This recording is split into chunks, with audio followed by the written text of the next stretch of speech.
दोस्तों आज की इस वीडियो में हम लोग बात करने वाले हैं पाइथागोरस प्रमेय के बारे में। ये जो पाइथागोरस प्रमेय होता है ये हर कक्षा के विद्यार्थियों के लिए महत्वपूर्ण होता है, क्योंकि ये जो प्रमेय है ये हर कक्षा में उपस्थित होता है, बड़ी कक्षाओं में। आप लोगों की जानकारी के लिए मैं बता दूं, इस वीडियो में हम लोग पाइथागोरस प्रमेय देखेंगे कि जो पाइथागोरस प्रमेय होता है वो हम क्यों लगाते हैं और कहाँ उसका प्रयोग होता है। हमें कैसा पता चलेगा कि किस क्वेश्चन में हम पाइथागोरस प्रमेय लगाना है और किस में नहीं लगाना है। आज के इस वीडियो में हम सबसे आसान भाषा में पाइथागोरस प्रमेय आप सभी लोगों को सिखाएंगे। अगर आप आज की ये वीडियो पूरी देख लेते हैं तो गारंटी के साथ आप पाइथागोरस प्रमेय एक बार में सीख जाएंगे। तो शुरू करते हैं आज के इस वीडियो को, साथ में बने रहिए। देखिए, आप लोगों की बेसिक जानकारी के लिए सबसे पहले हम बता देते हैं कि जो पाइथागोरस प्रमेय होता है वो उन त्रिभुजों में लगता है, सिर्फ त्रिभुजों में ही लगता है।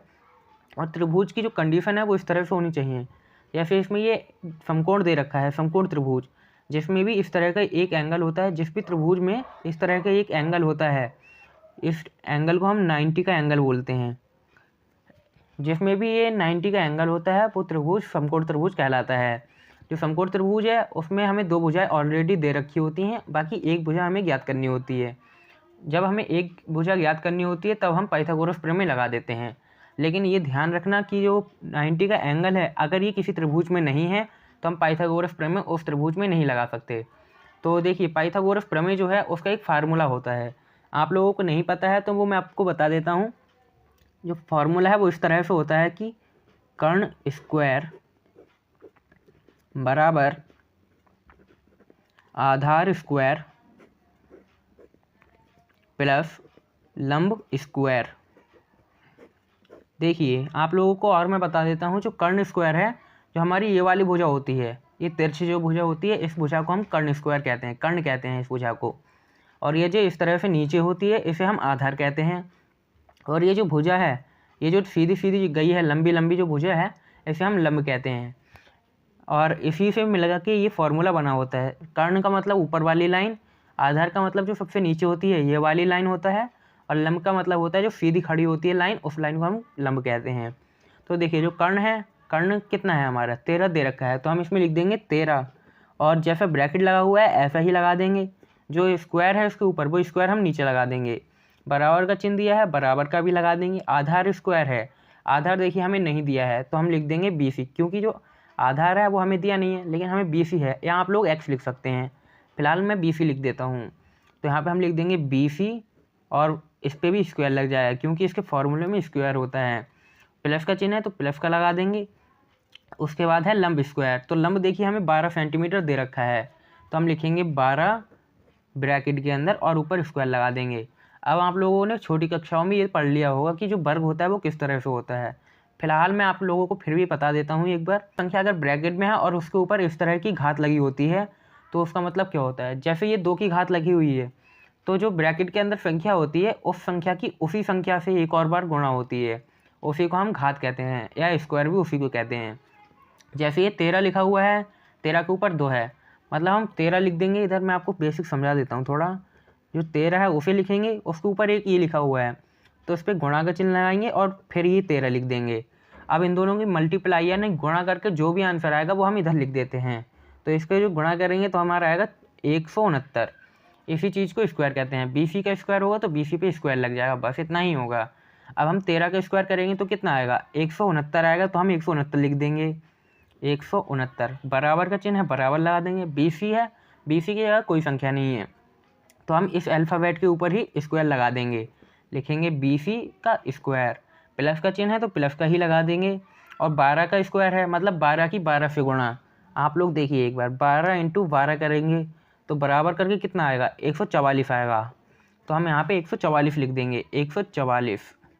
अब देखिए, ये जो 144 है इधर प्लस का है, ये बराबर का चिन्ह है, इधर प्लस का है ये 144। अब इधर आएगा तो माइनस में आएगा, तो 169 लिखेंगे, माइनस लिखेंगे, और ये जो 144 है इसे लिख देंगे। और फिर बराबर का चिन्ह है तो बराबर का लगा देंगे। BC का स्क्वायर है तो हम लिखेंगे BC स्क्वायर। अब देखिए, इनमें से इतने जाएगा तो कितना बचेगा, ये आप लोग बताइए। अगर इतने में से हम इतने को घटाएंगे तो हमारा 25 बचेगा, तो हम 25 लिख देते हैं, बराबर BC स्क्वायर। BC square. अब देखिए, जो स्क्वायर है इधर ये अगर किसी भी संख्या पे इधर होता है और बराबर के इधर जाता है, ये स्क्वायर हटता है तो इधर जाके अंडर रूट लग जाता है। तो ये 25 है तो 25 के ऊपर अंडर रूट लग जाएगा और यहाँ से स्क्वायर हट जाएगा। तो हम यहाँ पे लिखेंगे 25 अंडर रूट में और बराबर का चिन्ह BC। अब देखिए जब किसी भी संख्या पे रूट होता है तो रूट का मतलब जो संख्या रूट के अंदर है उसे आधा कर देता है। तो ये 25 है, 25 को हम कैसे लिख सकते हैं? 25 का वर्गमूल क्या होता है? 25 का होता है 5, तो हम लिखेंगे 5 × 5, क्योंकि हम इसकी गुणा करेंगे तो हमारा 25 आ जाएगा। अब लिखेंगे BC। अब देखिए जब ये 5 × 5 है तो इसमें से एक ब्रैकेट के बाहर निकल जाएगा, क्योंकि ये जोड़े में है। जब भी कोई संख्या इस रूट के अंदर जोड़े में होती है तो एक बाहर निकल जाती है। तो लिखेंगे 5 बराबर BC। तो देखिए जो BC है हमारी वो कितनी आई है? 5 आई है। तो हम लिख देंगे यहाँ पे जो BC है वो 5 है, यहाँ पे 5 लिख देंगे, 5 सेंटीमीटर। तो हमारी इस तरह से BC निकल आई है। और आप लोगों को एक और सवाल दिखा देते हैं हम इस तरह से। ये जो नीचे सवाल है इसे भी हम इसी तरह से करेंगे। इसमें हमें देखिए ये लंब दिया हुआ है और आधार दिया हुआ है, लेकिन ये कर्ण नहीं दिया है। तो हम इसमें कर्ण ज्ञात करेंगे। जैसा हमने ऊपर किया है इसी फॉर्मूले का यूज होता है हर त्रिभुज में। इसमें देखिए एक समकोण दे रखा है, इसलिए हम इसमें लगा देंगे ये फॉर्मूला। लिखेंगे कर्ण स्क्वायर बराबर आधार स्क्वायर और फिर लिखेंगे हम प्लस लंब का स्क्वायर। देखिए इसमें कर्ण हमें नहीं दिया है तो हम उसे अब x मान के भी दिखा देते हैं आपको, क्योंकि हमने ऊपर BC ले लिया था तो हम यहाँ पे x मान ले रहे हैं, क्योंकि आप लोगों को दोनों मेथड आने चाहिए।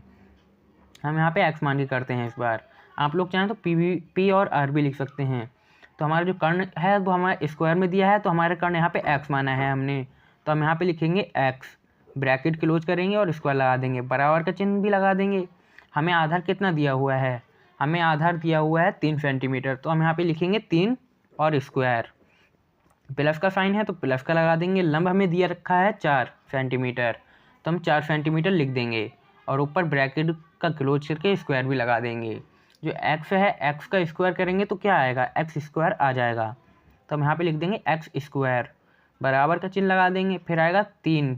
मैंने आप लोगों को बताया था कि जो अंदर होती है संख्या उसी की उतने से ही गुणा होती है। तो हम 3 की 3 से गुणा करेंगे तो क्या आएगा? 3 × 3 = 9 आएगा। तो प्लस का चिन्ह है तो प्लस का लगा देंगे। 4 के ऊपर स्क्वायर लगा हुआ है तो 4 की 4 से गुणा करेंगे कितना आएगा? तो 4 चौक 16 आएगा, तो हम 16 लिख देंगे। अब ये x स्क्वायर है इसे ऐसे ही लिखे रहने देंगे, बराबर का चिन्ह है इसे भी ऐसे ही लिख देंगे। 16 और 9 जोड़ेंगे तो कितना होगा? 16 और 9 को जब हम जोड़ते हैं तो हमारा 25 आता है, तो हम 25 लिख देते हैं। अब x है इधर, हम x लिख देंगे, इसके ऊपर स्क्वायर है तो स्क्वायर हटेगा तो बराबर के इधर जाके रूट लग जाएगा, तो हम बराबर का चिन्ह लगाएंगे, अंदर रूट लगाएंगे और फिर 25 लिख देंगे। जैसा कि आप सब लोगों को पता होगा कि जो 25 होता है उसका वर्गमूल 5 होता है। अगर आप लोग चाहें तो डायरेक्ट निकाल सकते हैं, फिलहाल मैं आप लोगों को थोड़ा एक्सप्लेनेशन के साथ बता रहा हूँ। तो 5 × 5 हम 25 को लिख सकते हैं, पर अंडर रूट लग जाएगा। अभी बताया है कि जैसे अंदर रूट के अंदर 2 संख्याएँ होती हैं जोड़े में तो एक संख्या बाहर निकल जाती है। ये 2 बार 5 लिखा हुआ है तो हम इसमें से एक बार 5 निकाल लेंगे, बराबर का चिन्ह लगा के 5 लिख देंगे। अब देखिए हमारा यहाँ पे x आ गया है और x हमने PR मानी थी, तो हमारा जो x आया है वो 5 है। अब यानी हमारे जो यहाँ पे ये वाली भुजा है ये 5 सेंटीमीटर है।